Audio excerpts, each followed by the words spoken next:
This is Hino's Sport, bringing you that heat and that fire. We keeping a foot on the what on the Knicks. We keeping a foot on the what on the Knicks. And like the Tibetan Mastiff that I am, I'm applying what unlimited pressure. Because pressure does what? It bursts its pipes. Let's talk about it, man. Michael Jordan, Kobe Bryant, Kevin Durant all had I'm going to guarantee that I'm going to win a basketball game type of event. We never seen this from LeBron James. See, in order to be greatness personification can only be hindered. The motherfucker can't be stopped. You have to be able to show feats of this epic proportion, epic magnitude, and epic variation. Let's start with Michael Jordan. Michael Jordan said in Game 7 versus the Indiana Pacers when Reggie Miller in Game 6 infamously pushed him, we're going to win Game 7. Let me say it again. We're going to win Game 7. They asked Michael Jordan, what did you say? We're going to win Game 7. And number 4. Number 4 means covering all sides of the angles. Number 4 is the quartlet number. We're going to win Game 7. He guaranteed it. And what was the totality of it? What was the variation of it? What was the aspect of it? What was the finality of it? They won Game 7. Kobe Bryant was snubbed by Tim Duncan. Tim Duncan won a regular season MVP. Tim Duncan was talked about that year as if he was a player that was just basically a player that just was unstoppable. And the Twin Towers, you know, the San Antonio Spurs, they're going to beat the Los Angeles Lakers. You know what ended up happening? It's things that make you say, It's things that make you say, Kobe Bryant guaranteed that he was going to demolish Tim Duncan. He guaranteed that he was going to take it to Tim Duncan. And what happened? Kobe dropped 45 on that ass, dog. He destroyed the San Antonio Spurs. See, what people don't understand is when we look at basketball and we look at Kobe Bryant is the purest scorer the NBA's ever seen.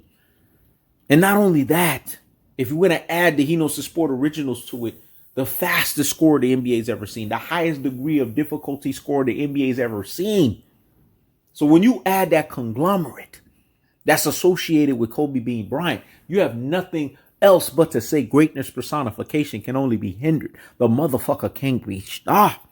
Really, that's just a poor man's iteration. I mean the poorest man's iteration of those whom they've rejected became the chief cornerstone.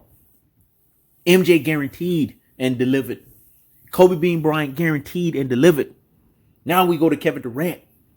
Patrick Beverley was basically supposedly a guy who limited Kevin Durant. I remember this because I had lives with people. I had basketball conversations with people where they were sitting there telling me, dog, hey man, Kevin Durant got shut down by Patrick Beverley. And I went like this. Stop the presses and pump the brakes on the nonsense. Go sit down somewhere and what? Higgity fucking hush. When we look at everything that's associated with Kevin Durant had to pull out the motherfucker. You don't know who I am? I am Kevin Durant. And then what he came back in the next game and did, he guaranteed and delivered a win via saying, motherfucker, you don't know who I am. I am Kevin Durant. Because what people don't understand, and I broke this down so many months ago. This was years ago I talked about it. The 3 greatest scorers the NBA's ever seen. Michael Jordan being the cold-blooded assassin's mentality scorer. A guy who is the highest, basically, field goal-oriented scorer. He understands how, when the game is on the line, how to take the highest percentage shot. And this is why MJ is the GOAT, the greatest of all time, because he understands, let's make this shit, let's simplify it. Let's make it as easy as fucking possible. Let's make it easy fucking peasy to the point to where it's simple science of basketball. And then Kobe Bean Bryant, the fastest scorer, the highest difficulty of degree scorer the NBA's ever seen. I mean, this guy scored 62 points in 29 minutes and 36 seconds. Still a Guinness Book of World Records. And has yet to be broken. And it won't be fucking broken. And then Kevin Durant, the most efficient scorer the NBA's ever seen. A guy whose efficiency is of epic proportion, epic magnitudes. A guy, when you think of him from a basketball standpoint, you see that this is a guy who's a 50, 40, 90 walking gazelle. He's your Superman locomotive on the basketball court. He plays the point guard position, but he's also a center. I mean, he literally is the guy that they say really can play all five positions. Not that Lefraud James nonsense where they think he can play five positions. No, Kevin Durant can actually play five positions because he's 7 feet. I mean, his wingspan is damn near close to 9 feet. Kevin Durant is ridiculous, man. He's an anomaly. But LeBron James, where's the proof in the pudding? Do you know why LeBron James has never had a guaranteed win? Because LeBron James is shy of the moment. So you can't manufacture clutch. You either got it or you don't. Let me say it again, because what I said was so deep in profile. Let me let that marinate in the corpus callosum and in the cerebellum. So hear me. Fucking wow. You can't manufacture clutch. You either got it or you don't. LeBron James don't have it. Because to be clutch, it has to be genetic. To be clutch, it has to be greatness personification in you. But if the greatness personification is not in you, and it's really greatness mimication, then that's what it is. Mimicking greatness, and you can't mimic greatness. You either have greatness or you don't have greatness. And this is the delineation. This is the distinction. This is the golf, and this is the separation that's associated with LeBron Ramon James. This is why he doesn't have a guaranteed win. And again, this is how you judge the pantheon of greatness. See, I'm giving you guys basketball 303 lane and higher. Because all greatness personification can only be hindered. The motherfucker can't be stopped. Basketball players have guaranteed wins. Magic Johnson has it in his resume. When he went out there and Kareem Abdul-Jabbar was injured, and then he turned around and dropped 42. What happened to the Los Angeles Lakers? They won. All greatness personification players have this. Isaiah Thomas broke his fucking leg, went back and won.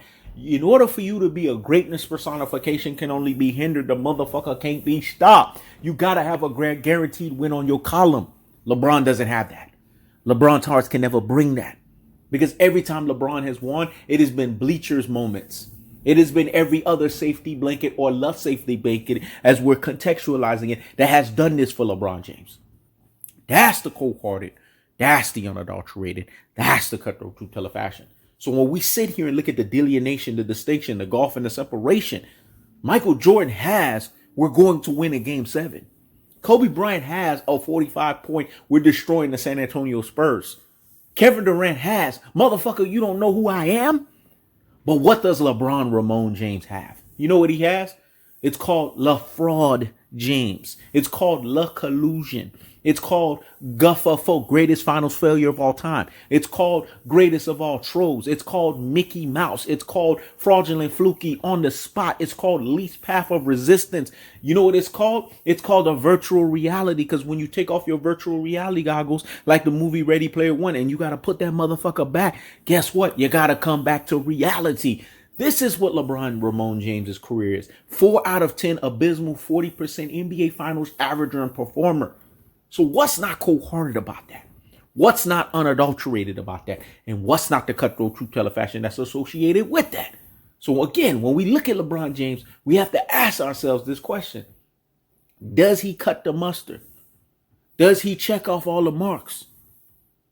Does he have a guaranteed win situation on his NBA column? Because when we judging this shit and we're judging NBA Pantheon of Greatness, this has to be there. Absence this being here, then stop the presses and pump the brakes on the nonsense. You LBJ Riders Media, LBJ Brigade, LBJ Apologists, LBJ Stance, and your roadie poo and plum brains, your classic dolts and troglodytes, you ultra fanboys with the ultra fanboy rhetorics, and go sit down somewhere and what?